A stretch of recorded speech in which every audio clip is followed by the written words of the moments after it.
Good morning. So, update tayo sa ating mga alaga. Ayan. So, ito mga ano natin, 45 days.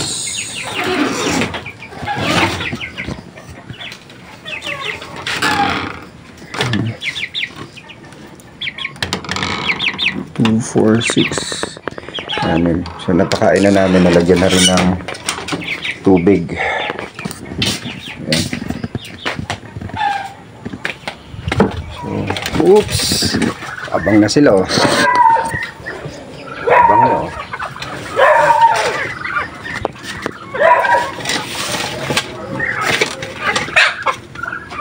Abang na sila.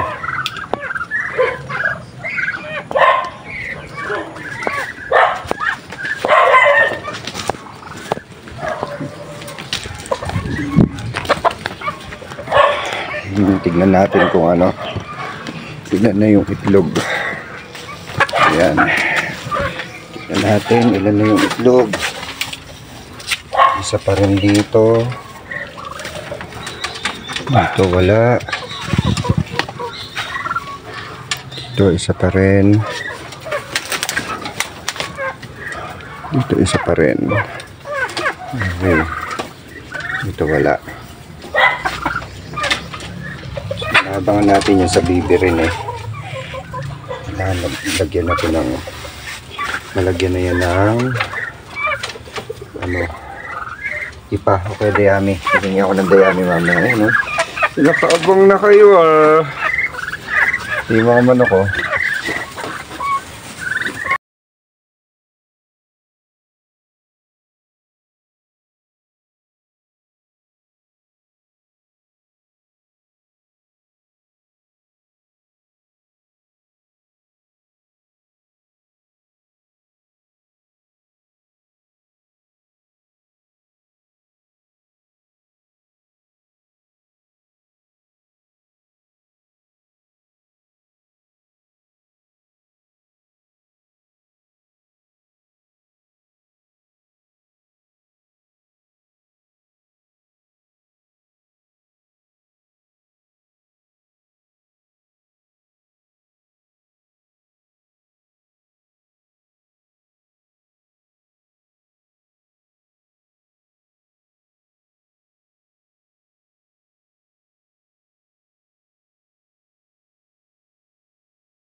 Swerte natin kasi para sa hindi nakakaalam, nag-start po ako ano yan, 7, 6 na inahin, isang barayo yung puti na yan. Binili ko na 2,000 sa pinsan ko, shoutout kay Je. So 2,000 yon. Tapos yan yung unang yan yung dalawang magkatabi na yan, yung nangitlog. Itong 13 na to, yan, yung itim, yung pure black na konti lang ang white, yan yung nanay nila. Tapos mahigit ano, parang nasa 20 ang itlog niya. Ang hindi namin alam kung may ibang breed that time na nagpugad din dun sa ano, dun sa crate na kulay green na yon. Dun dati nakalagay yan diyan. So ang napisa 15. Dalawa yung ano natin, dalawa yung mortality natin. So 13 lahat ng sisiw, and mula nung pinanganak hanggang ngayon buhay silang lahat. So paano po namin ginawa yon? Nag-uulan, nagbabagyo. Lahat po ng sisiw pinasok po namin sa loob ng bahay. So doon po namin sila pinapakain, yung nanay tsaka yung mga sisiw. So tiyaga po linis ng bahay kasi doon iipot, doon dudumi yung inahin tsaka yung mga sisiw. So tiyaga po namin yon hanggang sa nung kaya na nila. At saka prone po kasi sa pusa since sisiw. Wala pa po kaming brooder cage nun. Pinasok po namin muna sa loob ng bahay para hindi sila makain ng mga predator, pusa, daga, plus yung lamig sa ulan, iwas basa. So yun po yung reason kaya nasa bahay po sila.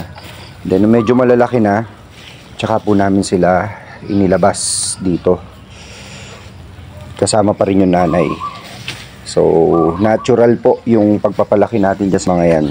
Kaya dun sa iba po kasi sa may mga brooder cage, hindi ko sigurado kung mga bandang 1 linggo winawalay na yung nanay. Tapos sa brooder cage may ilaw, dun binubuhay yung mga sisiw para mas mabilis makapagparami, para yung inahin after mga 1 linggo pwede na ulit sampahan. So yung ginagawa ng ibang mga nagpaparami, nag-aalaga ng mga bibe. So ayan, isa pa. So yan yung sili. Tapos yung isang sili doon. So ang malalaking sili nasa 5. So okay na rin po kasi pang backyard lang naman po to. Pang personal consumption lang naman, din naman pambenta. So okay na po yan. So nilagyan din po kanina ng abono ni Alter dyan. So update sa talong, ayan may mga siya kagat-kagat na mga baby, or baka nga manok din may maaligid na manok dito. So ayan, 1, 2, 3, 4, 5, 6, 7, 8. Ayan, medyo maliit. Pero ito mga to, ayan, tsaka yun, ito rin basta hindi ito masusundan pa na matuka, malamang mabubuhay yan. So far yun na lang po muna sa ngayon, at update na lang po ulit bukas. So ayan, may bakante pa tayong 1, 2, 3, 4.